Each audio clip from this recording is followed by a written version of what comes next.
Hello guys, welcome back to our channel postal insight. तो आज हम करेंगे franking machine clause 11 third and the final part, that is lecture 8। एक बात मैं आप लोगों को क्लियर कर दूं कि ये जो लेक्चर 8 है ये सिर्फ पेड कैंडिडेट्स के लिए है, मतलब सिर्फ आप लोगों को ही एक्सक्लूसिवली मिलने वाला है।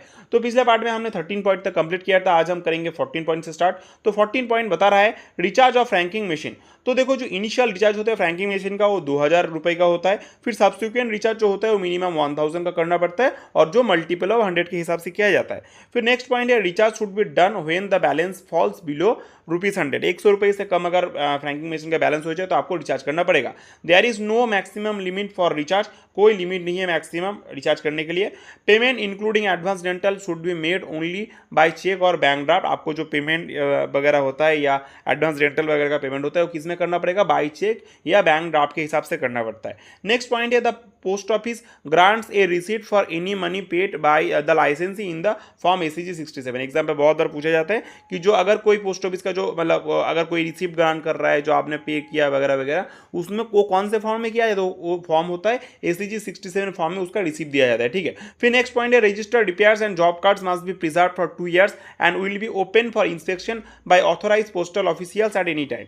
तो जो रजिस्टर्ड रिपेयर्स होते हैं और जॉब कार्ड्स होते हैं वो कितने साल के लिए, 2 साल के लिए उन्हें क्या किया जाता है, प्रिजर्व किया जाता है, और वो किसी भी टाइम जो इंस्पेक्शन के लिए उसे ओपन किया जा सकता है। ठीक है। फिर देखो नेक्स्ट पॉइंट है said and decide of A franking machine will be done only by an officer not below the rank of public relationship inspector postal. तो देखो, जो सेट रिसेट का काम होता है जो ऑफिसर करता है उसका रैंक मिनिमम क्या होना चाहिए, पब्लिक रिलेशनशिप इंस्पेक्टर का होना चाहिए, यानी कि इसे PRI बोला जाता है। ठीक है। और ये जो PRI होता है वो PA कैडर का होता है। ठीक है, PA कैडर का। नेक्स्ट पॉइंट इसके बाद हम करेंगे franking machine licence FM licence validity होता है इसका कितने साल का, 5 साल का वैलिडिटी होता है। फिर इसके बाद हम करेंगे नेक्स्ट जो है fee for franking machine licence. उस फी क्या होता है फ्रैंकिंग मशीन लाइसेंस का, 375 होता है, और रिन्यूअल के लिए भी आपको 375 रुपीज़ ही देना पड़ेगा। और initiate the renewal process at least 1 month before the licence expiry date. आपको मिनिमम 1 महीने पहले आपको क्या करना पड़ता है, इनिशिएट करना पड़ता है लाइसेंस की मतलब जो एक्सपायरी का मतलब रिन्यूअल का प्रोसेस है उसे आपको प्रोसेस करना पड़ेगा। Renewal fee for expired licence होता है 475, मतलब अगर आपका लाइसेंस एक्सपायर कर जाए तो आपको 475 रुपीज़ देना पड़ेगा, जिसमें 375 तो फीस होता है और 100 रुपीज़ आपको फाइन देना पड़ेगा। ठीक है। फिर नेक्स्ट पॉइंट है the sender of franking article must bring. जो सेंडर होते हैं फ्रैंकिंग आर्टिकल को उसे साथ में क्या क्या लाना पड़ेगा, उन्हें विंडो टिकट लाना पड़ता है और 2 copy of statement of mailing यानी कि सोम लाना पड़ेगा, जिसमें एक होता है कस्टमर रिकॉर्ड बुक का और दूसरा होता है पोस्ट ऑफिस काउंटर के लिए। ठीक है। इसके बाद हम करेंगे next point, that is 15 number point, rebate of frank mail. तो आपको 3% रिबेट दिया जाता है यूज मेल के यूज फ्रैंक के ऊपर, जिसमें आपको मिनिमम 5000 का यूज करना पड़ेगा, फिर आपको रिबेट क्लेम होगा। फिर एडिशनल 2% रिबेट भी दिया जाएगा, जिसमें आप अगर पिन कोड वाइज सॉर्टिंग करेंगे जो आपको क्या किया जाएगा, मतलब जो एक प्रिस्क्राइब्ड फॉर्मेट होता है जो डिपार्टमेंट पोस्ट ऑफ आपको देता है, उस प्रिस्क्राइब्ड फॉर्म के हिसाब फॉर्मेट के हिसाब से अगर आप पिन कोड वाइज सॉर्टिंग करेंगे तो आपको एडिशनल 2% का रिबेट भी दिया जाएगा। नेक्स्ट पॉइंट है rebate process on 5th of each month. आपको 5 तारीख के अंदर रिबेट का जो प्रोसेस होता है किया जाता है। Payment of rebate Bhaya cash और चेक। पेमेंट आप जो रिबेट का पेमेंट होता है वो भाया कैश और चेक दिया जाता है। फिर नेक्स्ट पॉइंट है पेनल्टीज एंड कैंसिलेशन।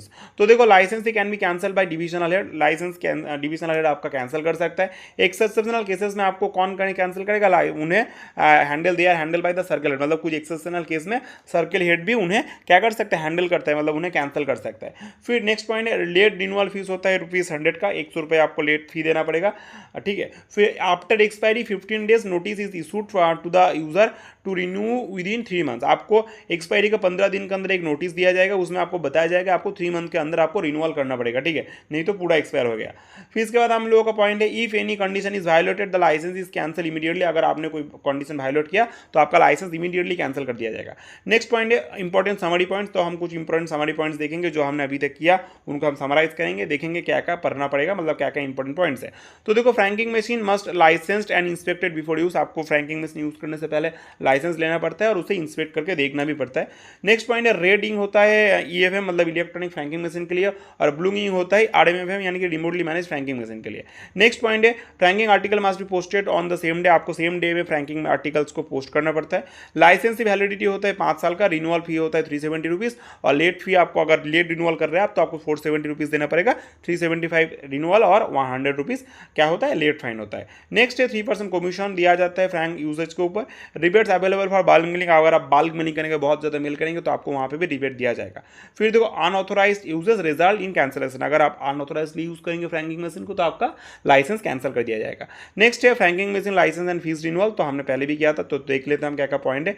तो देखो न्यू लाइसेंस और रिन्यूअल के लिए तो 375 रुपीज़ लगता है, 5 साल का वैलिडिटी होता है। रिन्यूअल पीरियड होता है 11 months before expiry till the expiry date. आपको 11 मतलब एक्सपायरी डेट से 11 मंथ से लेकर स्टार्ट करके एक्सपायरी डेट तक आप रिन्यूअल कर सकते हो। लेट रिन्यूअल पेनल्टी होता है 100 रुपीज़ का अगर आपने एक्सपायरी होने के बाद रिन्यूअल किया। उसके बाद देखो बोला गया है रिन्यूअल विद पेनल्टी क्या होता है, must be done with in 3 months. आपको 3 महीने के अंदर ही आपको क्या करना पड़ेगा, मतलब एक्सपायरी करने के बाद भी आप रिन्यूअल कर सकते हो, जिसमें आपका 15 डेज का नोटिस पीरियड दिया जाएगा। ठीक है, फिर नेक्स्ट पॉइंट है अप्रूवल एंड रिजेक्शन टाइमलाइन। तो देखो न्यू लाइसेंस के लिए आपको 14 डेज का टाइम लगता है। न्यू लाइसेंस अगर आप ले रहे हो तो उसके लिए 14 वर्किंग डेज लगता है, उससे पहले भी हो सकता है लेकिन 14 डेज के अंदर हो जाता है। फिर नेक्स्ट पॉइंट है रिन्यूअल लाइसेंस। आपका 5 दिन के अंदर आपका रिन्यूअल लाइसेंस का काम हो जाएगा। और अगर आपका लाइसेंस रिजेक्ट हो जाए, मतलब रिजेक्शन कर दे, तो उसमें रिजेक्शन का जो रिफंड होता है आपको 30 डेज के अंदर आपका क्रेडिट हो जाएगा। ठीक है, फिर नेक्स्ट पॉइंट है पेमेंट मेथड। पेमेंट मेथड देखो इंडिविजुअल और कॉमर्शियल के लिए कैश और ऑनलाइन होता है, और डिपार्टमेंट के लिए कैश एट काउंटर होता है, मतलब काउंटर पे जाकर पे करना पड़ता है। नेक्स्ट पॉइंट है लाइसेंस कैंसिलिंग अथॉरिटी। तो देखो डिविजनल हेड होता है, लाइसेंस कैंसिल कर सकता है आपका जनरल केसेस में, और एक्सेप्शनल केसेस में आपका सर्कल हेड भी लाइसेंस कैंसिल कर सकता है। ठीक है, तो चलिए इसी के साथ पोस्टल इनसाइट का हमारा ये वाला वीडियो यहीं पे खत्म होता है। अगर आपने अभी भी हमारे चैनल को सब्सक्राइब नहीं किया तो ऑब्वियसली जल्दी से जल्दी हमारे चैनल को सब्सक्राइब कर लीजिए।